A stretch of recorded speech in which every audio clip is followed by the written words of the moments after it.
আসসালামু আলাইকুম গাইস, আশা করি সবাই ভালো আছেন। আমিও ভালো আছি।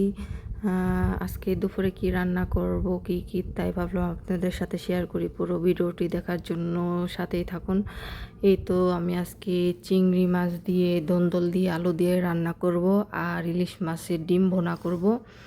তো আমার ভিডিওগুলি কার কার কাছে দেখতে কেমন লাগে প্লিজ সবাই জানিয়ে যাবেন। একটা হলে লাইক কমেন্ট শেয়ার করে যাবেন, পেজটাকে ফলো দিয়ে রাখবেন। এই তো আমি চিংড়ি মাছটা দিয়ে দিলাম, পেঁয়াজ মরিচ এগুলা দিয়ে, আদা রসুনের পেস্ট, হলুদের গুঁড়ি এগুলা দিয়ে পানি দিয়ে চিংড়ি মাছটা আমি কিছুক্ষণ ধরে ভাবতে নিলাম। ভাবতে নেওয়ার পরে কেটে ধুয়ে রাখা সবজিটা দিয়ে দিলাম। দিয়ে দেওয়ার পরে নেড়ে চেড়ে সবজিটা কষিয়ে নেব। কষানো হয়ে গেলে বেশ কিছুক্ষণ ধরে কষিয়ে নেব। কষানো হয়ে গেলে আমি ঝোলের জন্য পানি দিয়ে দেবো। ঝোলের জন্য পানি দিয়ে নেড়ে চেড়ে ঢাকনা দিয়ে ঢেকে দিব। বলক ওঠা পন্তরি বলক উঠে গেলে আবার একটু নেড়ে চেড়ে দিব। আর চিংড়ি মাছটা সবজি দিয়ে রান্না করলে, এভাবে রান্না করলে সব খেতে ভালো লাগে তরকারিটা। তারপরে আমি বাগার দিয়ে দিব রসুন কুচি পেঁয়াজ কুচি দিয়ে ভালো করে ভেজে নিয়ে আমি তরকারিটা বাগার দিয়ে দিব। বাগার দিয়ে হয়ে গেলে আমি বেশ কিছুক্ষণ ধরে দুই একটা বলক তুলে আর নামিয়ে নিব। নামানো হয়ে গেলে আমি ইলিশ মাছের ডিমটাও ভুনা করে দিব। আর ইলিশ মাছের ডিমটাও ভুনবো পেঁয়াজ দিয়ে।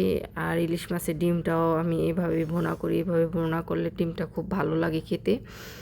তো আমার রান্না কার কার কাছে দেখতে ভালো লাগে প্লিজ জানিয়ে যাবেন।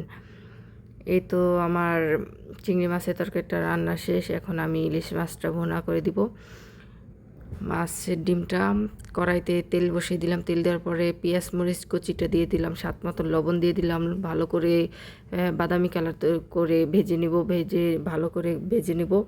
ভেজে নেওয়া হয়ে গেলে আদা রসুনের পেস্টটা দিয়ে দিব।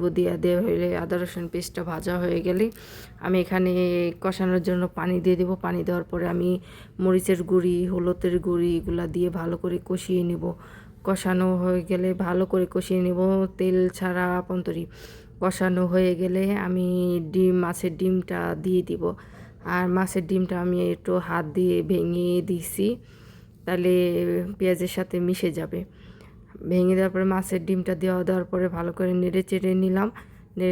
নেড়ে চেড়ে নেওয়ার পরে সামান্য একটু পানি দিয়ে আমি কষিয়ে নিয়েছি। কষানো হয়ে গেলে আমি পানি দিয়ে দিছি। পানি দেওয়া ভালো করে কষিয়ে, আর এই ডিমটা সবসময় শুকনা রাখতে হয়। শুকনা রাখলে এই রান্নাটা ভালো লাগে। তো আমি বেশ কিছুক্ষণ ধরে রান্না করে নিব মাছের ডিমটা। আর আমার এই ডিমটা আজকে রান্নাটা কেমন হয়েছে সবাই প্লিজ জানিয়ে যাবেন। তো মাছের ডিমটা আমি রান্না করে নিব। আমার রান্না মাছের ডিমটা প্রায় শেষের পর্যায়ে, কড়াইতে থেকে ছেড়ে দিচ্ছে। এখন আমি নামিয়ে নিব। আর পুরো ভিডিওটি দেখার জন্য ধন্যবাদ।